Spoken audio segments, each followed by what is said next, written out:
Oh, look at that. Yeah. See, when you ride this, you've actually got to hang on to the handlebars, right? And you got to work it. Yeah. Woo! Woo! Like a bull rider, yeah? And that, got to hang on. Oh, yeah. Oh, yeah.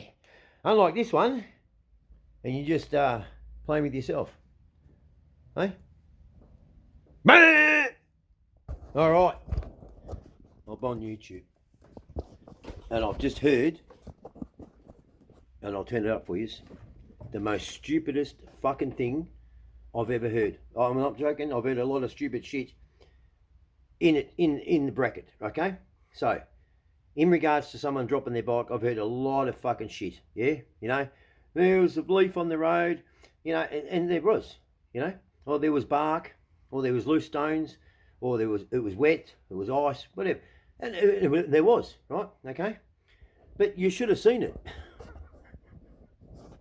Like, if, you know, I've dropped bikes too, you know, but, you know, I know why I did it. You know, it was a moment of either on the road, you know, a moment of, what can I say? I won't say not thinking.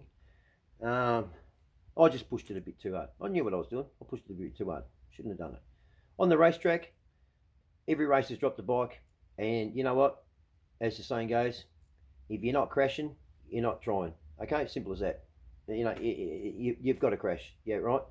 So crashing a bike on a racetrack is totally different than crashing a bike on the road. Okay, on the road, you've overlooked something. You're a bit silly. You know, if you've done it on your own. Okay, on a racetrack day, it's to be, and even the team's got to absorb it because you're pushing the boundaries, and you know that's why we've come to where the bikes are now, and they're having to back them off. You know, they're too electronic. They're basically they're just putting riders on bikes, and they're just sitting there doing nothing. So it's silly. It's dangerous and it's silly. But I'm watching these two dickheads because there's a lot of channels on YouTube now about wankers with their M1Rs or their fucking, you know, talked up fucking stupid Ducatis, and they've fucking got their, you know, HR, you know, their what is it?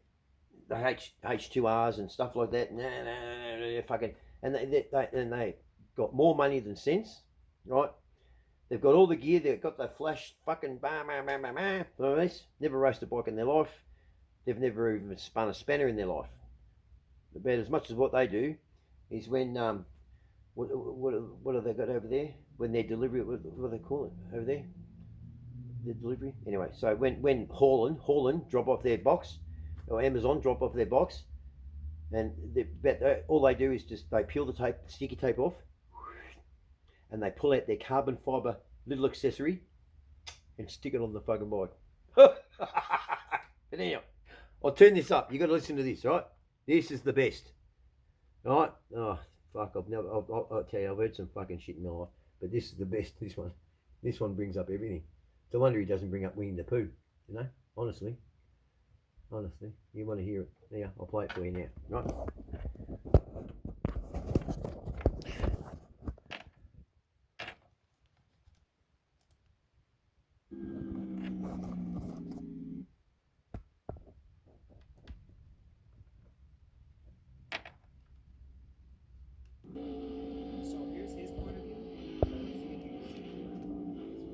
Hang on a minute. I've got to turn the volume up.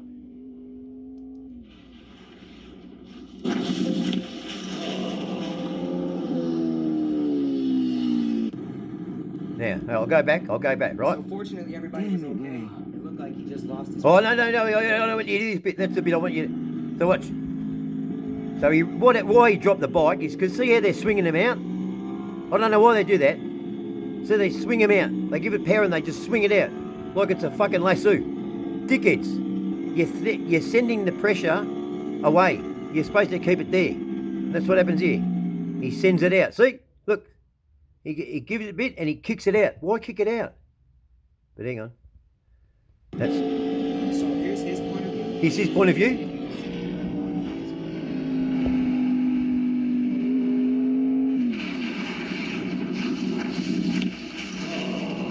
Oh. So fortunately, everybody was okay. It looked like he just lost his front tire, maybe a little too much throttle, maybe not enough brake.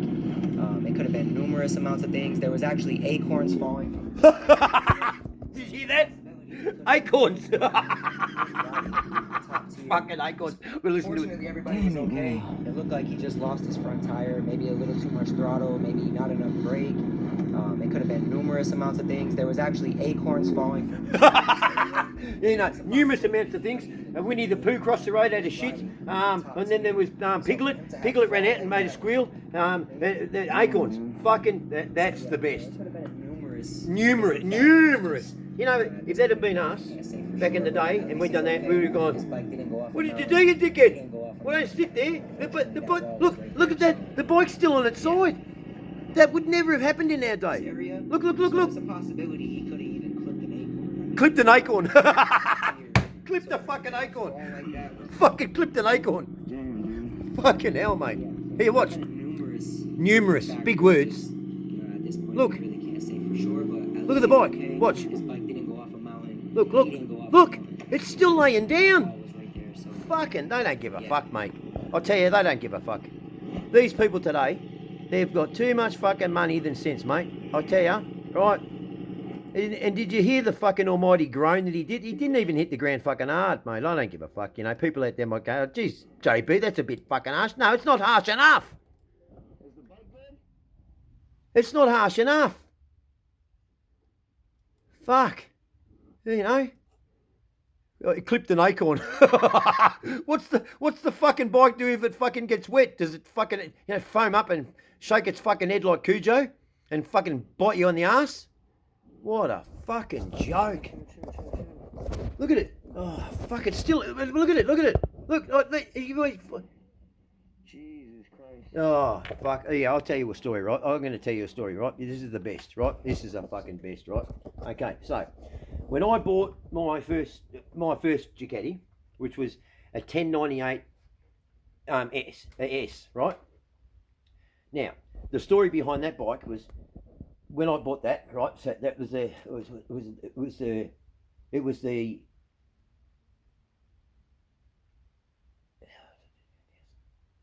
it 2000? Hang on, 2008. No, 2009. 2009, 1098 S, not the R, S, right? Okay. Now, I'd raced Ducatis. I've raced Ducatis, and I've ridden a couple on the road. But these are the new ones. So I'd ridden like your 916s, your 99s, and stuff like that. So that new genre, if you want to call it that, they were a bit more free flowing than, a bit easy to ride. Because the older ones, if you weren't going flat out, right, you were doing this. I'll show you. This is what it was like. Okay. Right. So if you weren't riding a Ducati, and mind you, I'd only ridden them on the track, so you get on it and you just go and flat out, okay? But coming in the pits on those bikes, Ducatis, they had fucking tall gears, yeah. So you had to have the bike in first or second, right? And to get it to just to because I don't want to do this because the gearing was so fucking tall, right? Anyway, so I bought this 1098S. Anyway, I'm riding it around, and even the day I bought it, right, it was a fucker. Oh, my God. I had to keep, this is a 2009 Ducati, yeah? It's a bit more refined, it's not as brutal as the older ones, right? And the fucking thing was like, right, being on a donkey, right, and it's got its old fella out, and it's smacking it in the road. This fucking bike was just going, and sometimes I had to go into first gear and just to do 50, just nicely, and even and again, the bike goes, I go, fucking hell, what the fucking gears are huge. Anyway, I noticed every now and again, there'd be a puff of smoke come out from under the tank. And it was oil. I could tell, I could smell it, right? And then one night, Mary was behind me, and I looked back to see Mary, but I could smell fuel, but every now and again, and I looked back, and a puff of white smoke blew out the back. White smoke is fuel, right? And so I took, and the bike hadn't even had its 1,000k service. So yeah, I took it back there, right? And I said, and I looked at the bike myself, and you could see it was oil, coming there, but I didn't know about what was causing the fuel to rush out the back, because you could smell it, right? And I got there and I said to them, it's leaking oil. It's kind of.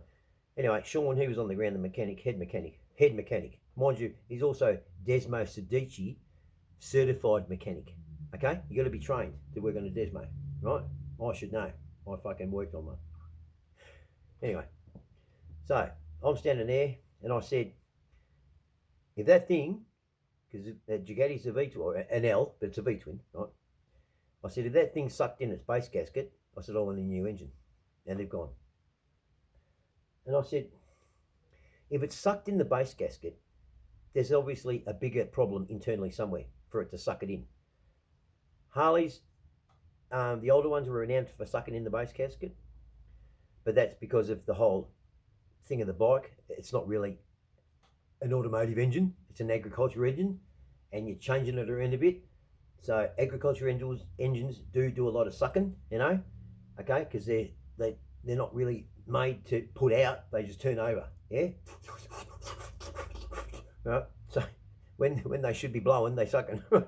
That's why they have the, as in Danny's case, he's, pressure release, switch, right? It was locked on, right? And of course it won't move, So he's down on the ground, he's looking, and I've said that, on basically a new engine or a new bike, right? And I said, this fucking thing, I said, what's the matter with it? I said, it doesn't like sitting, I thought you'd be able to sit in third gear at least, right? And do 60, I said, mate, I said, sometimes I've got to go into first gear because it's just doing this, wanting to stall. Fuck. Anyway, so I left the bike there, and he said, I'll take the fucking, because while he was down there, he realised, he saw it, and he's gone, no, it's all right, it's not a seal. One of the 4 O-rings had been pinched. All right, no worries. So I came back in the morning because I wanted to have a look, and I'm looking at, so it was the front cylinder, right?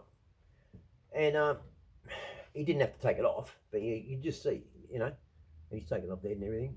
And I'm looking, now mind you, I just said, he was their chief mechanic. He's also ticked off to be able to work on and trained on how to work on a Desmo Sedici, basically a Grand Prix bike. Right, now you understand that? So he worked on Gigatti's a lot. He's seen a lot of these motors. He's seen a lot of these pistons. You getting what I'm saying? Right. Because I picked up on this one real quick, right? And because I'd never, really paid much attention to pistons, how big they are and stuff. It's amazing, right?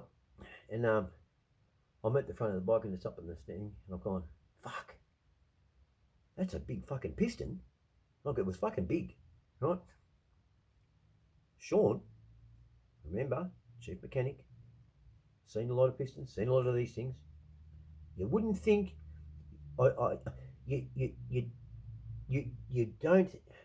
you wouldn't think you'd hear a chief mechanic say these words. And he's looked at it and he's gone,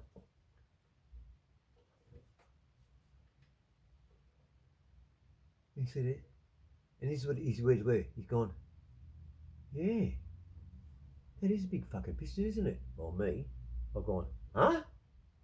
What? He's gone, to the office. I knew then something wasn't fucking right. Right? Now, all of my friends, people who've known me, always tell people, Justin is the tinny ass when it comes to buying anything with an engine. Anything. Right? He always gets it. He gets the engine that was built on Wednesday, right? Or Thursday. But preferably, he pretty much gets a Wednesday built engine. Because Monday, everyone's coming back to work. They're not really into it, right? Tuesday, they're just getting going. Wednesday, they're on song because they want to get their numbers up. Then they're not their numbers. They want to get the target. It's a pass, Friday or Thursday, they're talking about Friday. And Friday, they're already on it So Wednesday's the best time to get something, an engine. Okay. Anyway, so these bikes are built in Italy, yeah. And I knew, because not only that, this bike, it could pull. Oh my fucking god! Like when I give it to it, the thing just kept on going. Like what? Like, and I mean pull. Like not what? No, no, no, no. It was like you'd be in third gear, and you'd just pull it on, and it'd just go. Wow, fucking like I swear the Earth got an extra rotation, and this thing's just gone, and it just like this. I'm thinking, I've ridden race bikes. This was comparison to a race bike. The aggressiveness of it, you know, and the gear change was so smooth, but the fucking things just brutal, right? And I knew when he said that, that's a big piston. I've gone. So I'm there. He's talking. I'm talking. Well, let me just tell you, Gino and the Jimmy must have had a big weekend, right? Because what I ended up with this. So your superbike engine, right, is the stock, pretty much the stock bottom end, okay? Right, because they all have to be homologated. They're not like GP bikes. So pretty much when you see a superbike, yes, they will have hotted up parts on them, right, that don't hit the road, and then they bring out the R's, and the R's have as close as they can get to what's on the track. But you got to keep in mind these bikes have to go through ADR and compliance, and you know, admissions and stuff like that, right? So you're not getting the full whack of a superbike, okay? That's just fucking ridiculous. It'd never make it to the road, right? But in saying that, I've got a Desmo, and everyone, I still scratch my head on that. They think I registered it anyway. Doesn't matter. It was registered by Ducati. So they keep a lot of the, pretty much all the outer casings that you see on a superbike, a wheeled superbike.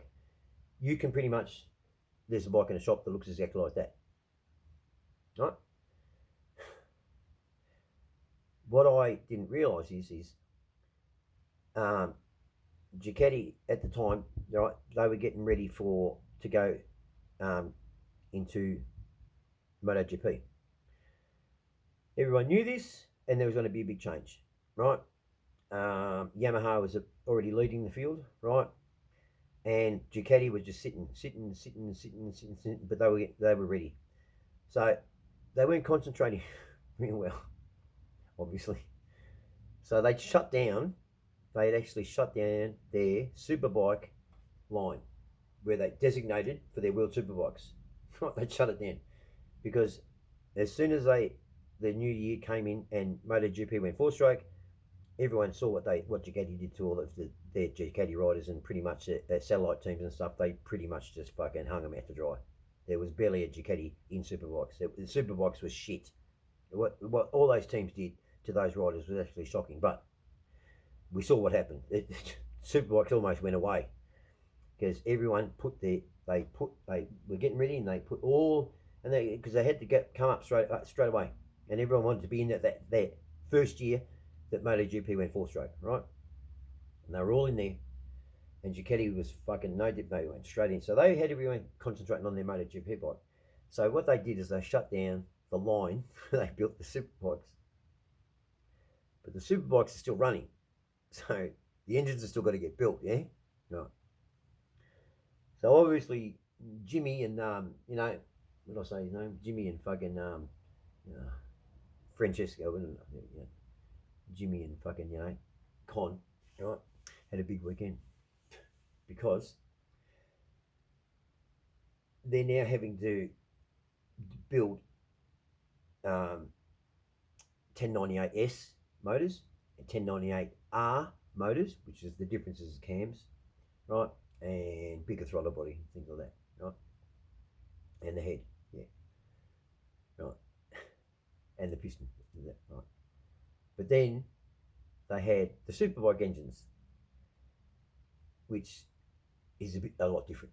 So you got bigger pistons, bigger pistons. You know, they'll get as big a piston as they can, right? Because they can't open up the casings because it has to be production, right? So Ducati, they've got a lot of meat, and they can hone out their cylinders, and they can put a fucking big piston in there, mate.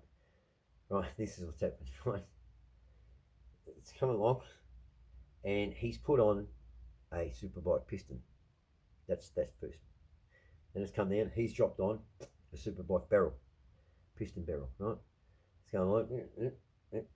So I had what they'd built me was a stock bottom end, which is fine because the bottom end's stock, fine, fantastic. You know, that means it's strong as fuck, right?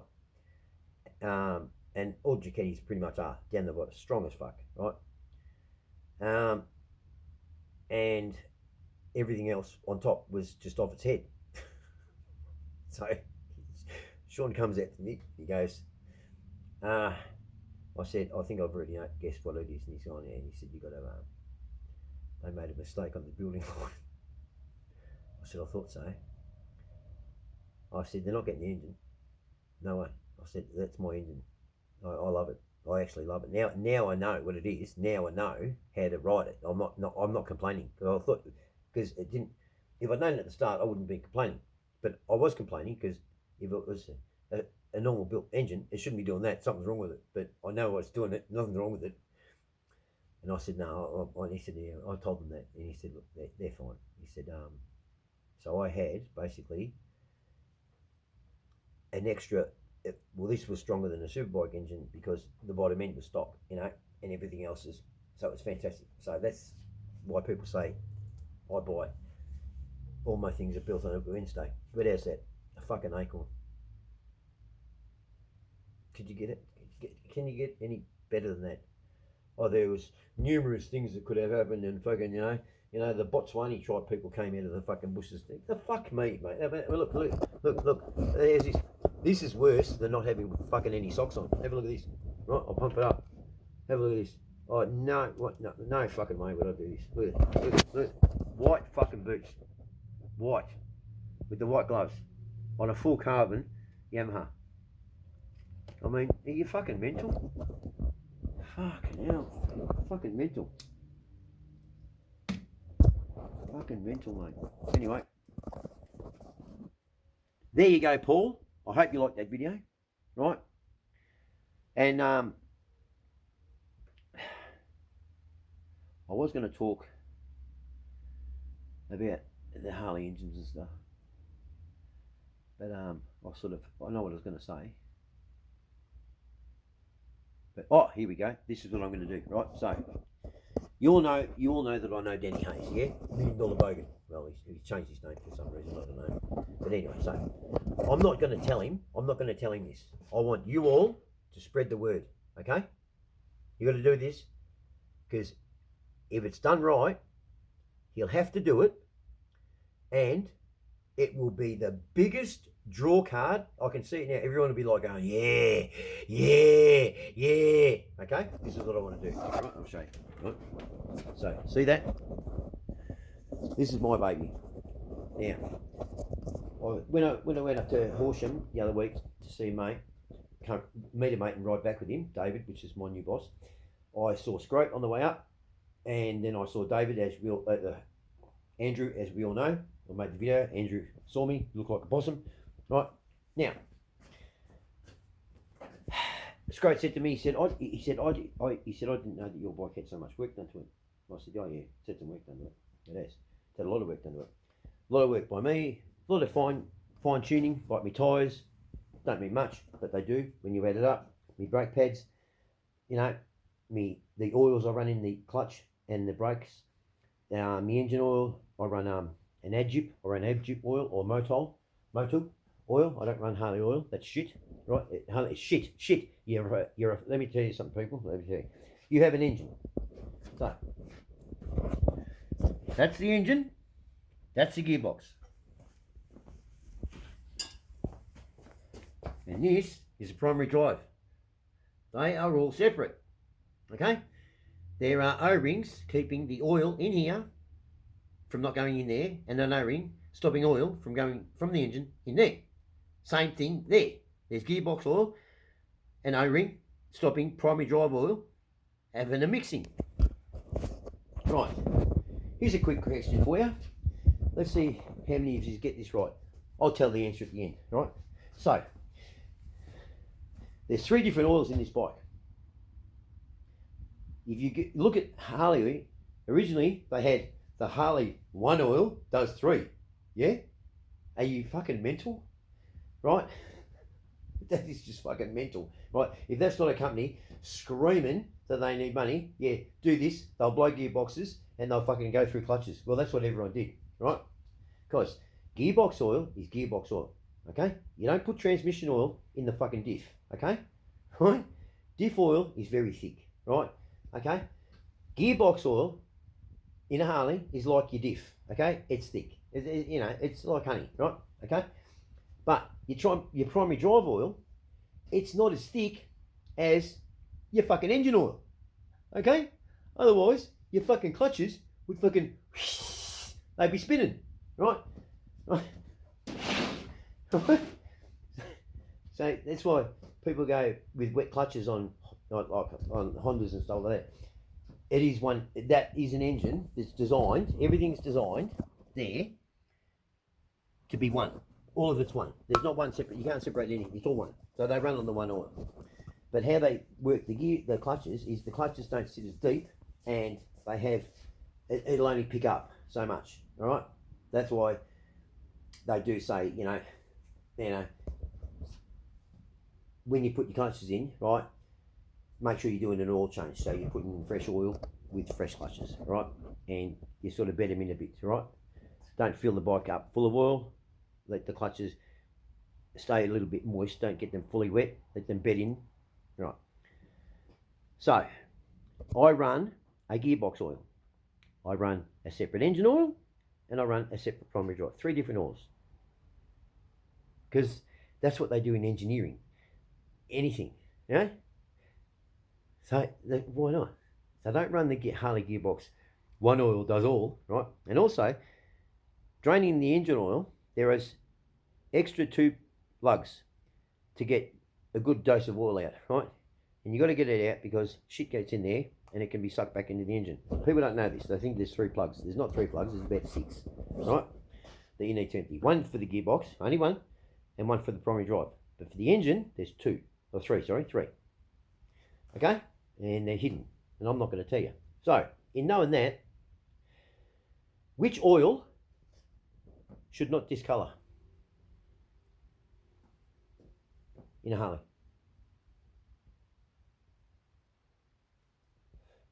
Gearbox.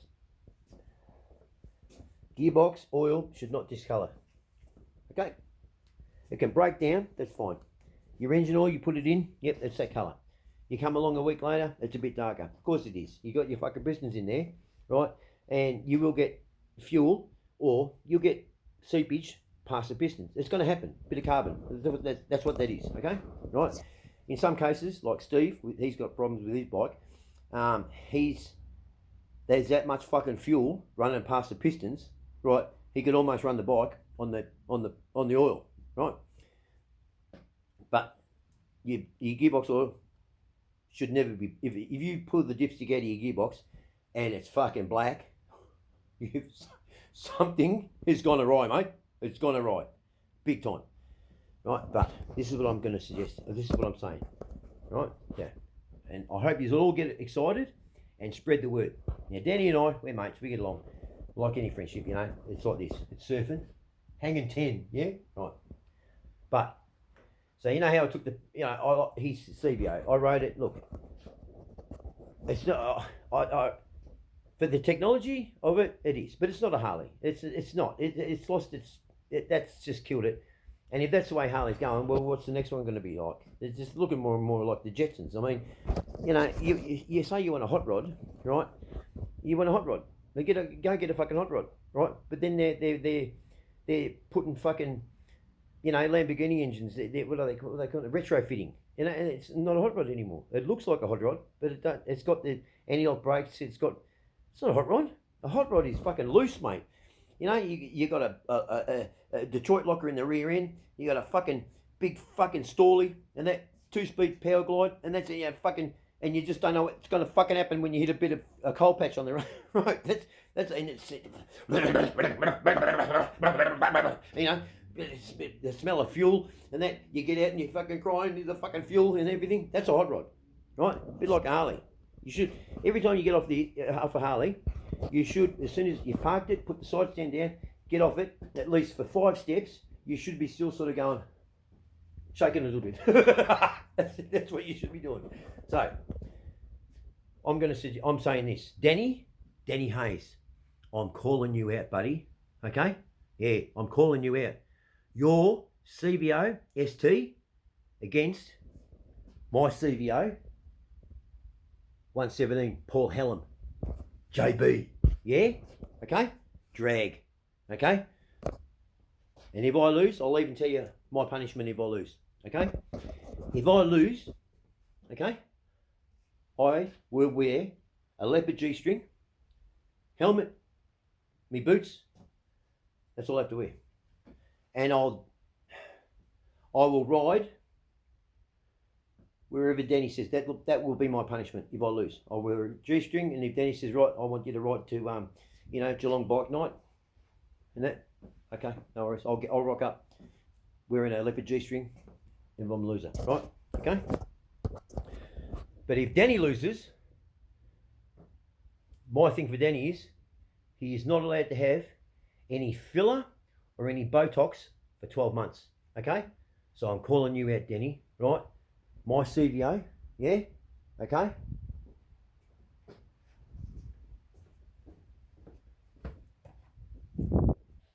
My CVO, mate.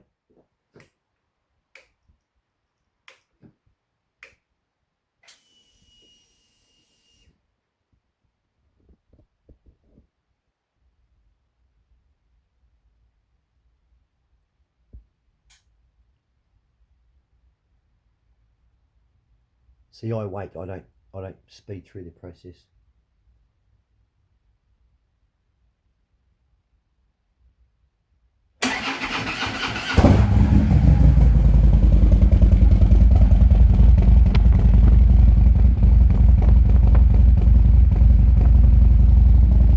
That's legal. Yeah. Yeah, that's legal. Yeah, look at that. That's legal.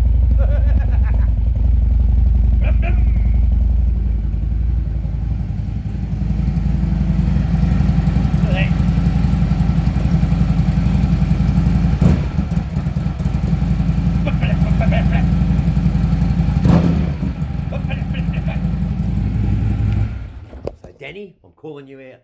And it's up to all of you, because I'm not going to tell him. All of you are going to tell him, okay? He's going to hear about it, and you're all going to force him to watch this, okay? So I'm calling you out, Danny. We're going to have a drag, mate, yeah? Okay? However long you want it, okay? You want to go to top speed? First one to top end, right? Okay? Wins, right? Oh, that's right. Yours is limited, isn't it, Danny? You can only do 198 kilometres an hour. Well, we better not do it to top end, because my boy, Frederick, me Frisian buddy, he can do 240. Yeah, no lie, that's a fact, right? So I'll bid there. So what can we do it?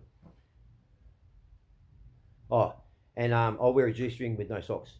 Okay, all right. Pair of Nikes, no socks, and a G-string. All right. Danny, if you lose, no Botox nor filler for 12 months. Okay? So go get a pie. Yeah! You fucking wankers.